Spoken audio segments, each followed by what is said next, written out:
ተስፋ ሰጥቶናል። ጀነት ለሙስሊሞች ምንድነው ሲባል ተስፋና ዋስትናን የሰጠን። ለዛ ነገር ምን ያስፈልገናል? ጽናት ያስፈልገናል፣ እስቲቃማ ያስፈልገናል። ይሄንን ነው የሚናገረው ማለት። ጀሃነም ደግሞ ምንድነው ሲባል ጀሃነም አሁን ላይ ለካዲያን ዘበትና ዛቻ ነው። አላህ ተዘባብቷል። የካዱ ሰዎች ምን ማለት እንደሚቀጡ ማለት ነው። ዛቻ ነው፣ ዝቶባቸዋል። ስለዚህ አሁን እንትን ነው የንስሐ በሩ እስካልተዘጋ ድረስ ሰዎች በንስሐ ወደ አላህ መመለስ ይችላሉ። ላኢላሃ ኢለላህ የሚለውን ገመድ መያዝ ይችላሉ። እስከዛ ድረስ ባለው ነገር ውስጥ ጀነትም ተስፋና ዋስትና ነው ለአማንያን፣ ለካዲያን ደግሞ ዘበትና ዛቻ ነው። ይሄ ነው ትምህርታችን። እሺ አመሰግናለሁ። ስለዚህ በእስልምና ታምናለህ፣ ከዛም በኋላ ደግሞ ባላህ ፍቃድ ገነት ትገባለህ፣ ያኔ ጀነት። አዎ እስከ መጨረሻው ድረስ መጽናት ያስፈልጋል። ለመዳን የሚያስፈልጉ 4 ነገሮች አሉ አይደል? በኢስላም አስተምሮት አምላካችን አላህ በሱረት ጣሃ ምዕራፍ 20 ቁጥር 82 ላይ እንደዛ ነው። እኔ አለ ሲናገር አላህ እኔ አለ ላመነ ለተጸጸተ መልካም ለሰራና ለተመራ ለጸና ሰው ማህሪ ነኝ ብሏል። 4 ነገር ነው ያስቀመጠልን። 4ቱ ነገሮች ያስፈልጋሉ ማለት ነው። ሱረት ጣሃ ምዕራፍ 20 ቁጥር 80 ስለዚህ አንድ ሰው ምን ያስፈልገዋል? 4 ነገሮች ያስፈልጉታል ማለት ነው። የመጀመሪያው ምንድነው የሚያስፈልገው? ተውባህ የሚባለው ማለት ነው። ተውባህ ማለት ንስሐ ማለት ነው። ሁለተኛው ኢማን እምነት ያስፈልጋል። ሶስተኛው ደግሞ አሚሉ ሳሊሃት መልካም ስራ። አራተኛው እና የመጨረሻው ደግሞ ኢስቲቃማ የሚባለው ነገር አለ፣ ጽናት የሚባል ነገር አለ። እነዚህ 4ቱ ነገሮች መሟላት አለበት። ከአራቱ ደግሞ ሁለቱ ለሁለት ይከፈላሉ፣ 4ቱ ደግሞ ለሁለት ይከፈላሉ። ራሱ በምን አንደኛ ኢሴንሻል ሳሊቬሽን የሚባል አለ፣ ኮንዲሽናል ሳሊቬሽን የሚባል ነገር አለ ማለት። ኢሴንሻል ሳሊቬሽን የሚባሉት ንስሐና ምንድን ናቸው? ንስሐና እምነት ማለት ነው። አንድ ሰው ላኢላሃ ኢለላህ ሲል ላኢላሃ ሲል ነፊ ያደርጋል፣ ከዛ ይተውብታል ማለት ነው። ከዛ ኢለላህ ሲል ደግሞ ኢስባት ያደርጋል ማለት ነው። ያምናል፣ ያጸድቃል ማለት ነው። በጣዖት የሚክድና በአላህ የሚያምን እንደሚለው ማለት ነው። ሱረቱ በቀራ ምዕራፍ 2 ቁጥር 256 ላይ ማለት ነው። ይሄ ነገር ጀነት ሰዎች የሚገቡት በአላህ ይቅርታና ምህረት ነው። የአላህ መግፊራና ራህመት ደግሞ የሚቀበሉት በእምነትና በንስሐ ነው ማለት ነው። ከዛ በኋላ ያለው ነገር ደግሞ ጀነት ውስጥ ያለውን የተለያየ ደረጃ የሚያገኙት ደግሞ በመልካም ስራቸው ነው ማለት ነው። ከዛ ምን ያስፈልጋል ደግሞ? ጽናት ያስፈልጋል። ይህንን ነገር ለመቀበል ማለት ከመጨረሻው ድረስ መጽናት አለባቸው። ባክስላይድ ማድረግ የለባቸውም፣ ከመንገዱ መውጣት የለባቸውም። ጽናት ያስፈልጋቸዋል። እነዚህ 4 ነገሮች ተቀምጠዋል ማለት ምን ምንድነው ያልኩሽ? እስቲ ድገሚልኝ። 4 ነገሮች ያልኩሽ ማመን፣ መጸጸት፣ ከዛ ደግሞ ተውረት ንስሐ መግባት። ከዛ አንደኛ 4 ነገሮች ናቸው አላህ ያስቀመጠልን ማለት ነው። 4ቱ ነገሮች ምንድናቸው? ንስሐ፣ እምነት፣ መልካም ስራና ጽናት። በአረብኛ ተውባ፣ ኢማን፣ አሚሉ ሳሊያትና ኢስቲቃማ ይባላሉ። እነዚህ 4ቱ ነገሮች መሟላት አለባቸው ማለት ነው። አላህም በቁርአን ውስጥ የነገረን እንደዛ ነው። እነዚህ 4ቱ ነገሮች አስቀምጦልናል። ሱረቱ ጣሃ ምዕራፍ 20 ቁጥር አይ ቲንክ 82 ላይ ማለት ነው። 82 ላይ አስቀምጦናል ማለት ነው። 4 ነገሮች ማለት ነው። ይሄን ይመስላል። እሺ አመሰግናለሁ። ልጠይቅ? ጠይቂ፣ ችግር የለውም። አልደከመሽ፣ ችግር የለውም። እሺ ነብዩ መሐመድ የቀደሙ ነቢያቶች ያደረጉት የነበረውን ያኔ የመለኮታዊ ተአምራት ማረጋገጫ ለምን አላሳዩንም?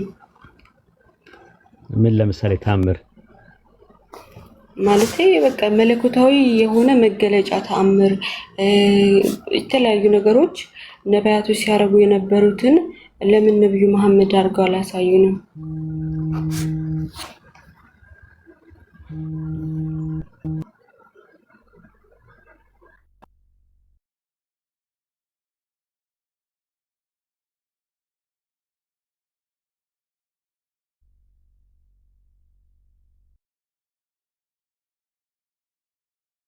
አንዴት ሰላም አለሽ? አዎ አለሁ። ትንሽ ጠብቂው፣ ስልክ ተደውሎ ይሆናል። እሺ ግን ኡስታዝ እስኪመጣ ድረስ ማለት ነው። ለነብይ ለመሆን ግድ ተአምር ማሳየት መስፈርት ነው? ለምሳሌ ኢየሱስ ለምሳሌ እውሮችን አብርቷል አይደል? አይ ኢየሱስ ማለትም ማብራሪያ ብቻ ሳይሆን አምላክ የሚያደርገውን ሁሉ ነገር ሲያደርግ ነበረ። ስለዚህ እሱን አምላክ የሚያደርገውን ነገር ያደርጋል። የነበሩ ሰዎች ጠይቀው ነበረ። ሱረቱል አንዓም ምዕራፍ 6 ቁጥር 124 ላይ ታገኘዋለሽ። ተአምር በመጣላቸው ጊዜ የአላህ መልእክተኞች የተሰጡትን ቢጤ እስኪ ድረስ በፍጹም አናምንም አሉ ይላል። የአላህ መልእክት ከዚህ በፊት የነበሩ ነቢያቶች የተሰጣቸውን አይነት ተአምር ነው የፈለጉት። ለምሳሌ ሙሳ አለይሂ ሰላም ባህሩን ከፍሎ ነበረ፣ አይተሽ ከሆነ በበትር እንደዚህ አይነት፣ ወይ ደግሞ ሙት ማስነሳት እንደ ኢሳ አይነት ምናምን ነገር ነው የሚፈልጉት። ነገር ግን የተአምር ራሱ በሁለት ይከፈላል አይደለ? በሁለት መልኩ ነው። አንደኛ የቀደመው ነቢያት የሚያደርጉት ተአምር በአይን የሚታይ በእጅ የሚዳሰስ ነው። ይሄ ምን ይባላል? ሂሲሲ ይባላል። ሂሲሲ ማለት የቀድሞ ነቢያት ከነቢይነት ዘመናቸው ጋር የተቆራኘ ብቻ ነው። እሳቸው ነቢያቶቹ ካለፉ በኋላ አይጠቅማቸውም፣ ለነሱ ሲሞቱ ያበቃል። ምክንያቱም ተአምርነቱ አሁን ለምሳሌ ኢሳ ሙት አስነሳ ተባለ አይደለ? ልክ ኢሳ እንትን ካለ በኋላ ካረገ በኋላ ለሱ ምንም የሚጠቅመው ነገር የለም። ልክ በተመሳሳይም ሙሳ አለይሂ ሰላም ባህሩን ለሁለት ሲከፍል ሙሳ ካለፈ በኋላ በቃ ለሙሳ ነው የጠቀመው። በወቅቱ ያላየው ሰው ካልሆነ በስተቀር ምንም የሚጠቀመው ነገር የለም። ሁለተኛው ተአምር ምንድነው? መነዊ ይባላል ራሱ ማለት ነው። ለዘላለም የሚኖር ወቅታዊ ያልሆነ ተአምር አለ። ታዲያ ለረሱል ሰለላሁ ዐለይሂ ወሰለም የተሰጣቸው ተአምር ምንድነው ብለን ስንል ቁርአን ነው የመጀመሪያው እስከ ዘላለም ድረስ። ምክንያቱም ከሳቸው በኋላ ነብይ ስለማይመጣ ትልቁ ተአምር ታላቁ ተአምር ተብሎ የተቀመጠው ቁርአን ነው። በሱረቱ አንዓም ምዕራፍ 6 ቁጥር 37 ላይ እዩ። ከጌታው በእርሱ ላይ ለምን ተአምር አልተወረደለትም አሉ። ተአምር ለምንድን ነው ያልተወረደለት አሉ። አላህ ተአምር በማውረድ ላይ ቻይ ነው በላቸው፣ አብዛኛዎቹ አያውቁም ማለት ለምን? በሱረቱ አለ ኢምራን ምዕራፍ 3 ቁጥር 108 ላይ ያወጣላት።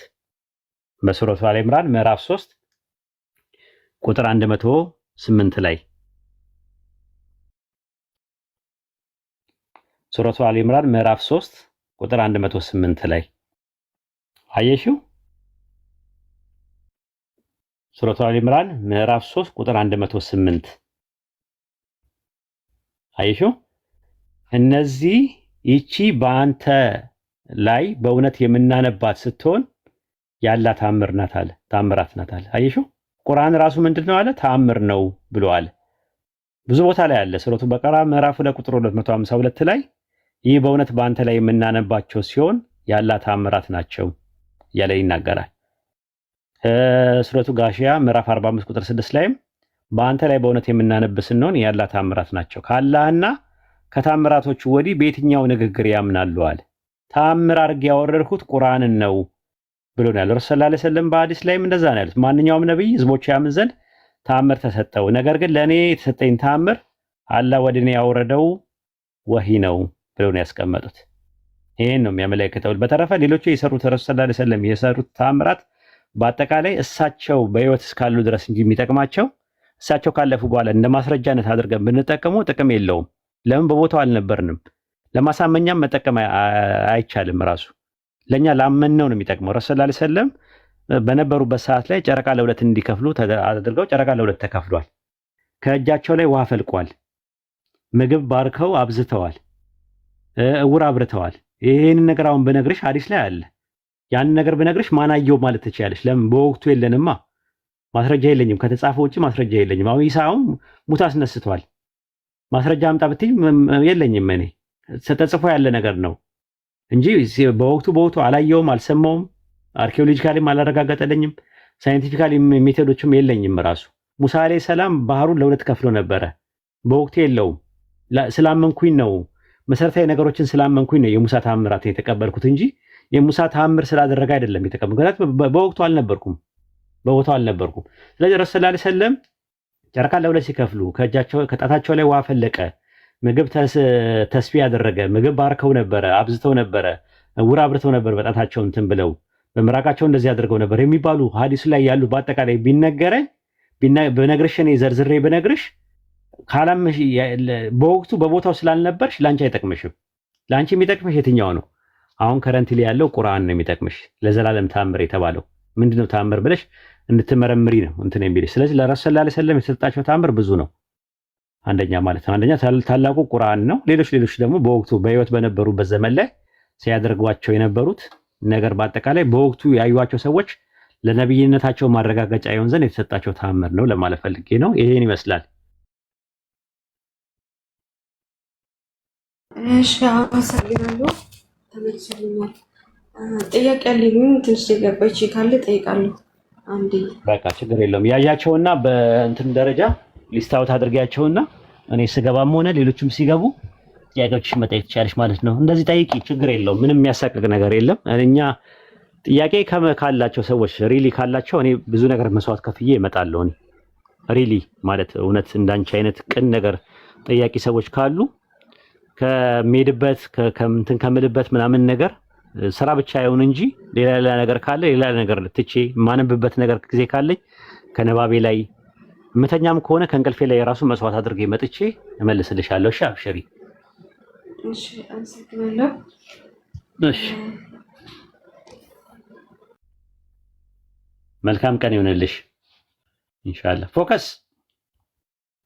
السلام عليكم ኡስታዝ። ወአለይኩም አሰላም ወራህመቱላሂ ወበረካቱ። እሺ ደህና ወይ? መልካም ቀን ይሁንልሽ። አትጥፊ። ሰላም ሳልልክ አልወርድም ብዬ ነው እኮ። እሺ ችግር የለውም። ደህና ነህ? አልሐምዱሊላህ ኡስታዝ። እንዴት ነህ አንተ? እየበረታ ነው? ሳንቀበል አዎ እየበረታ ነው ኡስታዝ። አንተስ? ማሻአላህ በርታ። አንተ ጎበዝ ልጅ ነህ። ኢንሻአላህ ካንተ ብዙ ነገር እንጠብቃለን። በርታ ለማለት ነው። እሺ ኡስታዝ። አላህ መልካም ስራን ይቀበልክ ኢንሻአላህ። አሚን አሚን። እሺ እኔም በቃ ጨርሻለሁ እዚህ ላይ። ከዚህ በኋላ ሰው ቢገባም እንትን አይደለም። እሺ ኡስታዝ ጀዛከላህ ኸይር። ጊዜን ሰውተህ ስላስተማርከን ጀዛከላህ ኸይር። እሺ መልካም ጊዜ ይሁንላችሁ። ደህና ዋሉ። ሐሰን አቤት ለቢሮ ጀዛከላህ። በቃ መልካም ጊዜ ይሁንላችሁ። መቀጠል ትችላላችሁ ጊዜ